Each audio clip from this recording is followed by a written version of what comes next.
Bizda shunday yoshlar bor. Ota kasbini davom ettirib, yerga mehr berib, o'z kasb-kori, halol mehnati bilan xalqimiz farovonligi, mamlakatimizning qishloq xo'jaligi sohasidagi rivojiga o'z hissasini qo'shib kelmoqda. Mana shunday qizlarimiz nafaqat yaqinlarining, balki barchamizning faxrimizdir. Ziyoda Jo'raboyeva ham bu yil taqdirlangan yoshlar orasida bor edi. Keling, hozir uning hikoyasiga quloq tutamiz.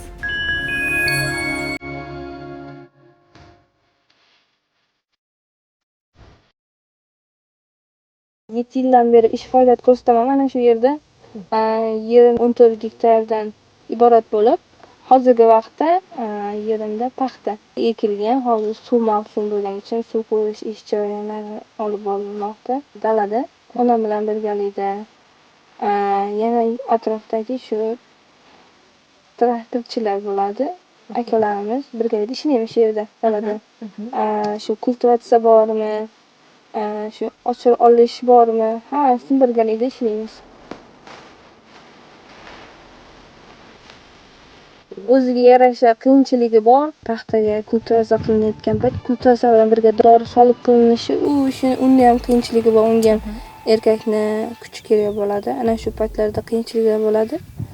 Qolgan vaqtlarda qiyinchilik unchalik emas. Shu 7 yildirki ishlab kelayotgan bo'lsam, o'zi o'rganib bo'lganmiz u qiyinchiliklarga. Dadam rahmatli fermer bo'lganlar. Shu yoshligimdan dadamni orqasidan yurib, o'rganib, mana shu qiziqish bo'lgan. O'zi dadam mexanizator bo'lganligi uchun men ham qiziqaman shu mexanizatorlikka. Shu dadamning orqasidan dadamning ish faoliyati, shu dadam olamdan o'tganlarda ekan, dadamning ish faoliyatini olib boraman, davomchisi bo'laman deb turib harakat qilib, shu erta salqindan dalaga kelinadi, dalada ishlanadi. Hozirgi vaqtda issiq bo'lganligi uchun kechki salqinda ishlanib, ertalabki salqinda ishlanadi dalada. O'zimizning ishchilarimiz bor, suvchilarimiz bor. Shu paytgacha dadamning ishini olib borganim uchun ko'p yon atrofdan ko'p maqtovlar eshitdim. Hattoki dadamning o'rtoqlari ham ishini davomchisi, yuzini yorug' qilyapti deb ko'p maqtashardilar. Dalada ishlab, men o'zimga shaxsiy mashina oldim. Uy ko'tardik, shu natijalarga erishdik. Yoshlar kunida davlatimiz rahbari tomonidan kelajak bunyodkor medali bilan taqdirlandim. Men bundan juda ham xursandman, juda ham baxtiyorman. Qarindoshlar, qishloqdagilar hammasi juda ham xursand bo'lishdi. Ayniqsa onam xursand bo'ldilar. Prezidentimiz taqdirlayotganda juda ham hayajonlandim. Juda ham xursand bo'ldim. Birinchida dadam esimga tushdilar. Dadam hozirgi vaqtda dadam bo'lganlarida juda ham xursand bo'lgan bo'lardilar. Onam bilan shu dalalarda birga yurganlarimiz esimga tushdi. Hammasi mana shu qiyinchilikni ortidan kelgan bir mukofot bo'ldi bu. Biz juda ham xursandmiz bundan.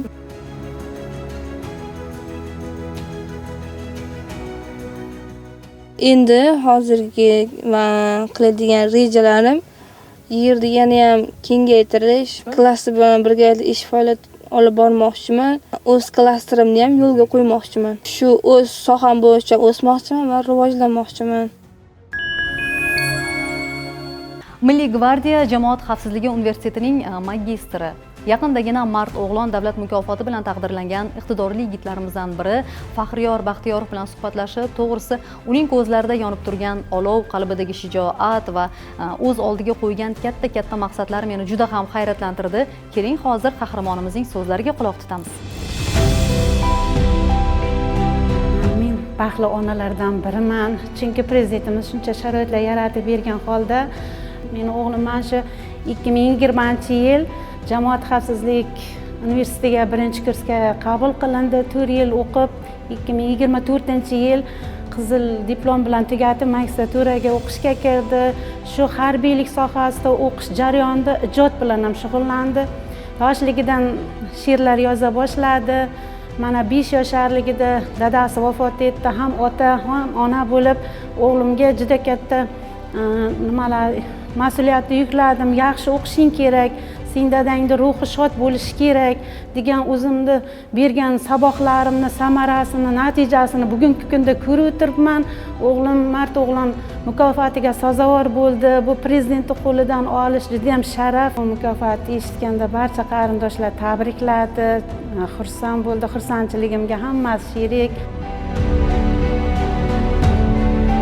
Sen o'qishing kerak, sen kelajakda katta inson bo'lishing kerak degan so'zlarimni o'shalar esladim. Mana shuncha qilgan mehnatlarimning samarasi bu Allohning mukofoti bo'ldi menga. Rahmat aytaman Faxriyorjonga, faxrlanaman shunday insonni onasi ekanligimdan faxrlanaman va g'ururlanaman.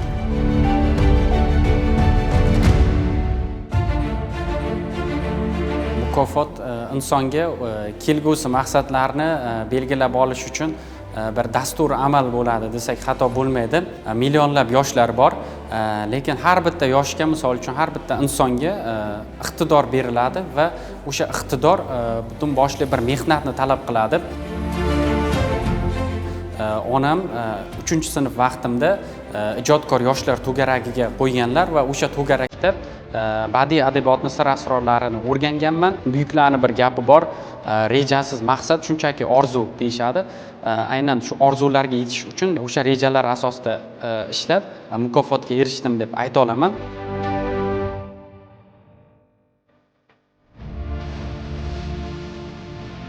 O'zim yaqindagina O'zbekiston Respublikasi Jamoat xavfsizligi universitetini magistraturasini tamomladim. Dissertatsiya mavzuyim sun'iy intellekt haqida bo'lganligi sababli endigi o'sha ilmiy ishimni, ilmiy faoliyatimni sun'iy intellekt bo'yicha amalga oshirmoqchiman. Butun qurolli kuchlar tizimiga, armiyaga, O'zbekiston armiyasiga sun'iy intellektni kirib kelayotganligi ham yaxshi bir voqea deb bemalol ayta olamiz. Shundan kelib chiqqan holda mening ham mavzuyim sun'iy intellekt tomonidan yo'l harakati xavfsizligiga tajovuz qiluvchi huquqbuzarliklar uchun javobgarlik masalasi mavzusida ilmiy faoliyatimni davom ettirmoqchiman. Men asosan shu o'zimni qiynash yoqadi, ya'ni bitta maqsadga erishish uchun o'zimni qiynab bo'lsa-da tinimsiz mehnat qilib, shunga yarasha o'zimni faoliyatimni amalga oshiraman. Prezidentimiz o'sha yoshlar bilan uchrashuvda G'afur G'ulomning gaplarini aytib o'tadilar, ta'kidlab, yoshlarim, siz osmonni olaman desangiz, men nima uchun yelkamni tutib bermaydigan jumlalarni yoki o'sha xalq shoiri Hamid G'ulomning sening yoshliging menda bo'lsa edi degan jumlalarni prezidentimiz qayta-qayta aytib o'tadilar va o'zlari ham o'sha uchrashuvda, yoshlar bilan bo'lgan uchrashuvda aytib o'tdilar, men kelgusi rejalarni belgilashda 3-Renessans poydevorini o'sha belgilashda siz yoshlarga bemalol ishonaman va topshiriqlar, vazifalar berishda, shart-sharoitlar yaratib berishda men doim kamarbastman va bu yo'ldan hech qachon qaytmayman deb ta'kidlab o'tdilar va qolaversa o'sha jarayonda har bitta soha vakiliga, har bitta sohadan aynan o'zini munosib mehnatini ko'rsatib kelayotgan yoshlarni prezidentimiz rag'batlantirdilar. IT sohasi bo'ladimi yoki kitobxonlik sohasimi, sport sohasimi, qolaversa yaqinda futbolchilarimizni jahon chempionatiga chiqqanligini prezidentimiz g'urur bilan aytib o'tdilar. Ya'ni boshqa davlat rahbarlari birinchi navbatda meni futbol bilan mamlakatimiz jahon chempionatiga chiqqanligi bilan tabriklayapti. Bundan juda xursandman. Buning uchun sizlarga alohida rahmat deb yana yoshlarga, o'sha futbolchi yoshlarga ham o'zini minnatdorchiligini bildirdi. Bundan tashqari o'sha Garvardchilar maktabini mamlakatimizda shakllanayotganligi haqida yoshlar kunida prezidentimiz aytib o'tdilar va xotin-qizlarga yaratib berilayotgan e'tibor, qolaversa o'sha ayol rahbar xodimalarning mamlakatimiz ravnaqiga munosib hissa qo'shayotganliklarini prezidentimiz ta'kidladilar. Buncha imkoniyatlardan keyin biz yoshlar albatta shu vatanimizga munosib xizmat qilishimiz kerak va mukofotni olib atrofimizdagilarga ham o'sha qo'ldan kelgancha yordam berib, ularni ham qo'llab-quvvatlash bizning asosiy ustuvor vazifamiz hisoblanadi. Paulo Coelhoning Alkimiyaga asarini bir hayotiy tasavvur deb bemalol aytishimiz mumkin. Agar bu hayotda nimanidir xohlasang, butun koinot o'sha xohishlaringni amalga oshirish uchun yordamga keladi.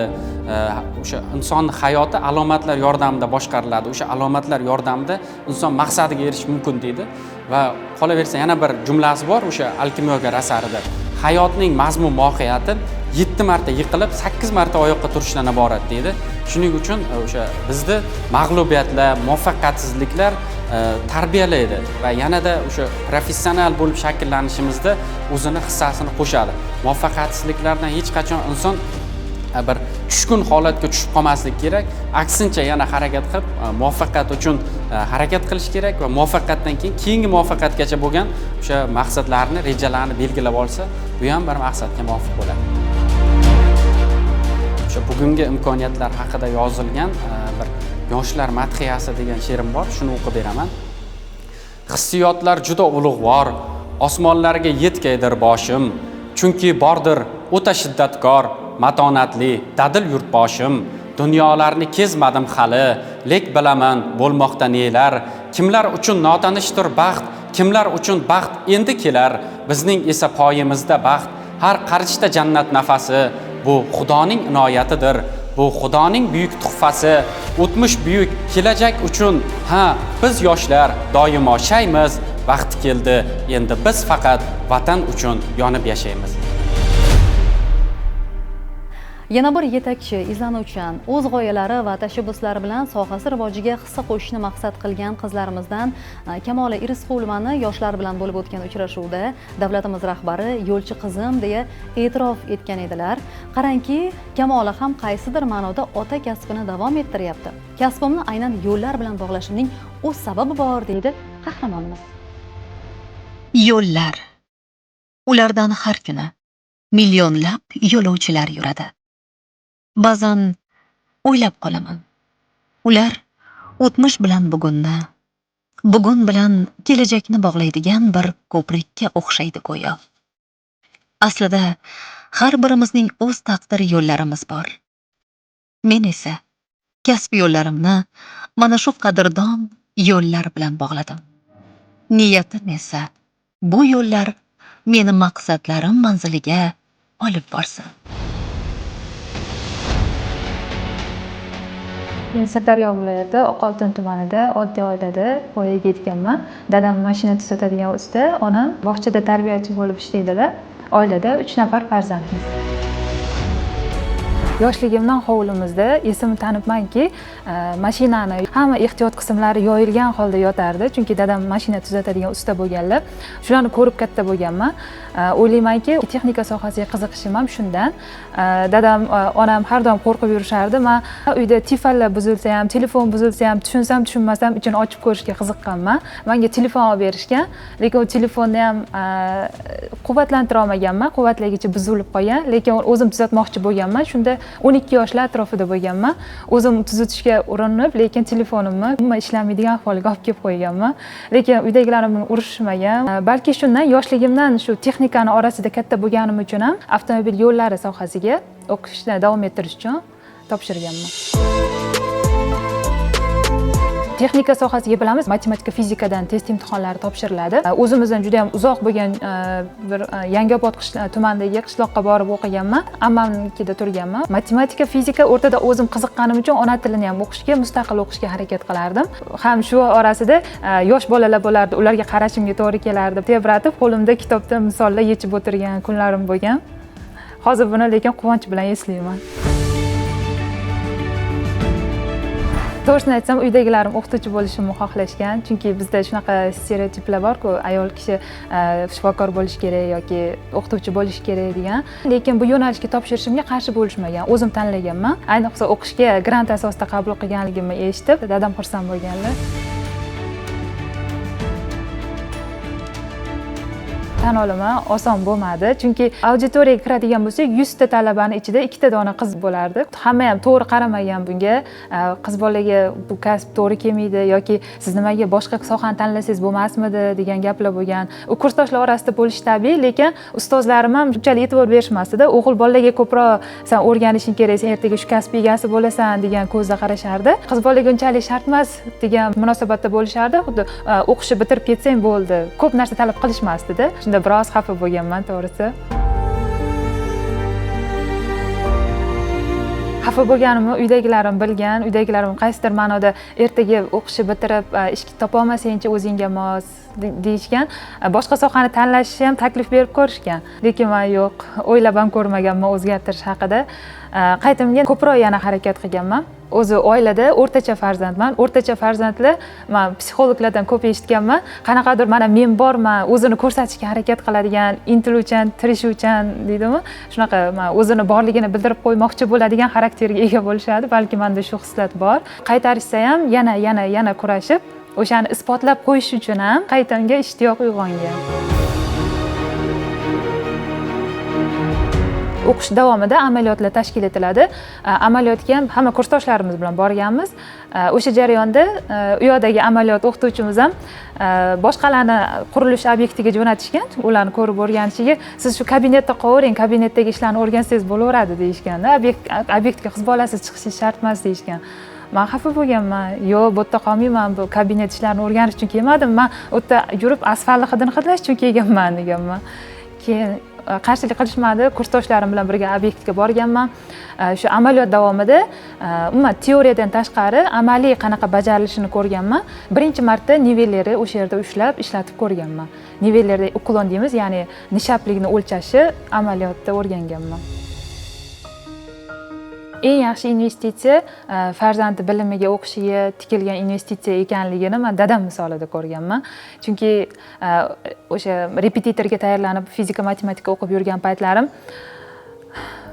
boshqacha his bilan eslayman. Hali ham ko'z oldimda turadi. Dadam cho'ntagidagi eng oxirgi pullarni ham menga berganlar. Juda ham xafa bo'lib ketardim-da, qachon hali buni oqila olarmikinman, yo'qmi deb. U menga shunchalik o'zlarining borini beryaptilar, men uni qaytara olamanmi, yo'qmi degan narsa bo'lgan.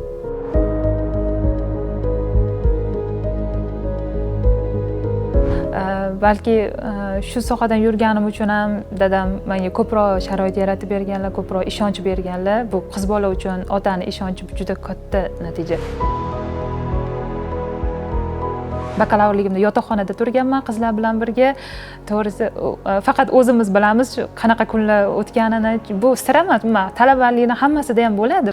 Lekin baribir o'sha qiyinchilik bo'ladi. Shu qiyinchilikdan qanday o'ta olish o'sha qizni o'ziga, qaysidir ma'noda tarbiyasiga bog'liq.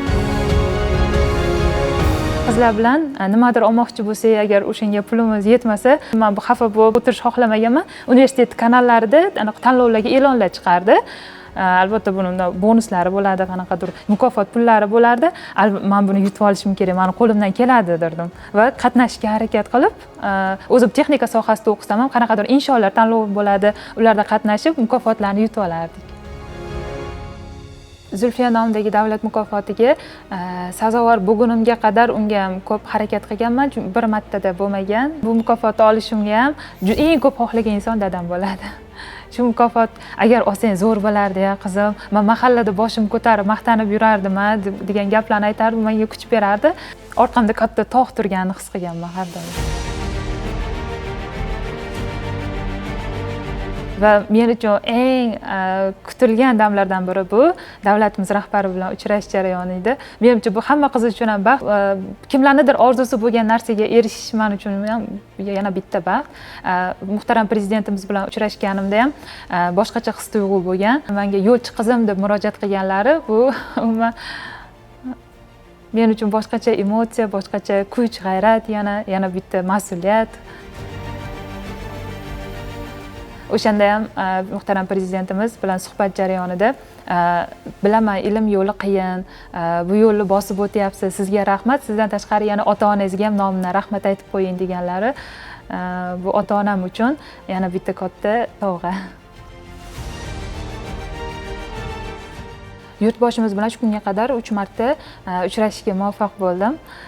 Ikkinchi uchrashuvimiz 30-iyun yoshlar kuniga atalgan uchrashuvda edi. Unda ham prezidentimiz bilan to'g'ridan-to'g'ri uchrashishga muvaffaq bo'lganman. Uchinchisi fevral oyida muhtaram prezidentimiz o'zi yoshlarga ko'p e'tibor beradilar. Shu munosabat bilan ham uchrashuv tashkil etilgan. Jamiyatdagi eng faol yoshlar, ya'ni har bir sohada o'zini ko'rsatib, o'zini faolligini ko'rsatib kelgan yoshlar yig'ilgan edi. u yerda prezidentimiz bilan nafaqat to'g'ridan to'g'ri ko'rishishga, balki ular bilan suhbatlashishga ham muvaffaq bo'ldim. Va bu uchrashuvda yoshlar shunchaki ishtirok etmaydi, ular o'zlarini jamiyatdagi sohasini rivojlantirishga, umuman yoshlarga qanaqa imkoniyatlar kerakligi haqida o'zlarining fikrlarini, tashabbuslarini aytib o'tishadi. Men ham shu yoshlar qatorida prezidentimizga o'zimning takliflarimni, tashabbuslarimni aytib o'tdim va prezidentimiz tomonidan bu juda yaxshi kutib olindi va rag'batlantirildi. Men bugun sizni qarshingizda oddiy qiz emas, O'zbekistonni, mamlakatning arteriyasi, uni qon tomiri hisoblangan avtomobil yo'llarini rivojlantirishga bel bog'lagan yo'l chiqish sifatida gapirmoqchiman. Meni ham yana bittagina maqsadim shu bo'ladi, nafaqat transport sohasida, balki muhandislik, quruvchilik sohalarida ham ayollarning sonini kengaytirib, maktablarda targ'ibot o'tkazib, umuman yo'l xo'jaligi tizimida insonlarning munosabatini o'zgartirish asosiy maqsad qilib qo'yganman. Avtomobil yo'llarini rivojlantirishda umuman mamlakatimizni yo'llarini dunyo miqyosiga olib chiqishga harakat qilaman va buning uchun va'da beraman. Mahkamov qayerda? Bugun qaror qabul qilasan. Rizqulova Kamola Normatovnani avtomobil yo'l vaziriga yordamchi qilib olib, 2 yil ishlatib, keyin men o'zim aytaman qayerda ishlatishini. Xo'p bo'ladi. Rahmat kattakon. Bugungi kunda muhtaram prezidentimiz olib borayotgan oqilona siyosatlari tufayli nafaqat yoshlarga, balki ayol qizlarimizga ham katta imkoniyatlar ochib berilyapti. Gender tengligi tufayli olib borilayotgan ko'plab ishlar tufayli ayollarimiz ham hamma sohada o'z o'rnini topib kelyapti. Misol uchun transport sohasida yo'l qurilishida ham ayollarimizni soni yildan yilga ko'payib boryapti. Ayollarimizga bildirilayotgan ishonch, imkoniyat tufayli ushbu tizimda ham, avtomobil yo'llarini loyihalash tizimida ham ayollarimiz o'zlarining yangidan yangi kreativ, innovatsion takliflarini berib, ushbu sohani rivojiga katta hissa qo'shib kelishyapti.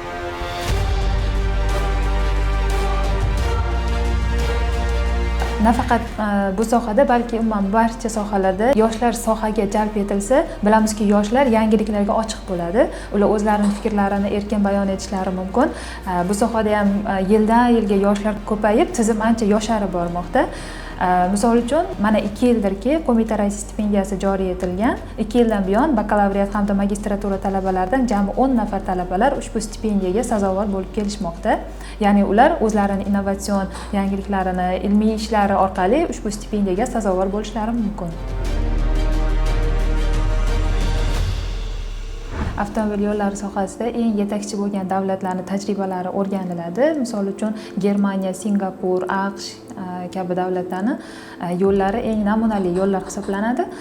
Ulardan andoza olgan holda O'zbekistonda ham bir necha islohotlar olib borilyapti. Misol uchun, menimcha hamma eshitib ulgurdi pulli yo'llar haqida. O'zbekistonda ham Toshkent-Andijon, Toshkent-Samarqand yo'nalishida pulli yo'llar qurilishi rejalashtirilgan. Sohani rivojlantirishda yana bitta omillardan biri bu kadr masalasi. Ya'ni qachonki jahon standartiga tenglashtira olamiz, qachonki o'sha jahon standartini tushuna oladigan, uni tatbiq qila oladigan kadr bo'lsagina, shu maqsadda ham kadrlarni tayyorlash, qayta tayyorlash, malakasini oshirish bo'yicha bir nechta tashabbuslar ilgari surilyapti. Ulardan bittasi Germaniya tajribasi asosida Sirdaryo viloyatida texnikum qurilishi rejalashtirilgan. Ya'ni u yerda yo'l xo'jaligi mutaxassislari xodimlarining malakasi oshiriladi, qayta tayyorlanadi va sohaga kerakli kadr bo'lib yetishib chiqishadi.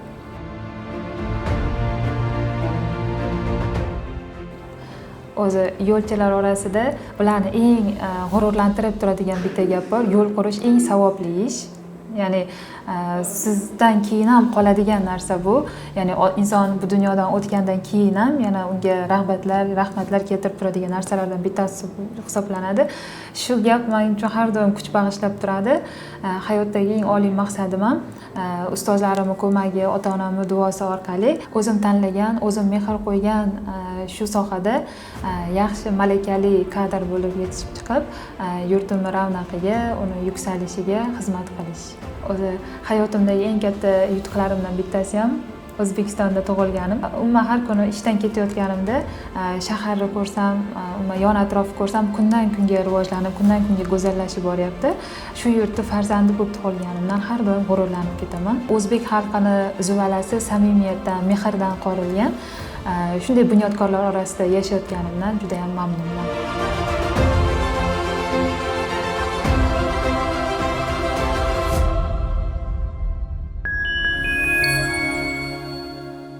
Mana bugun ham o'z mehnati, harakati va izlanuvchanligi bilan vatanimiz rivojiga hissa qo'shib kelayotgan va shu orqali yaqinlarini ham xursand qilib kelayotgan yoshlarimiz bilan yaqinroq tanishdik. Ozmi ko'pmi ularning hayotiy hikoyalariga quloq tutdik. Siz ham ana shunday yetakchi yoshlar qatoridamisiz? Unda bizni kuting. Keyingi qahramonimiz aynan siz bo'lishingiz mumkin. Yana Stimulda ko'rishguncha o'zingizni ehtiyot qiling.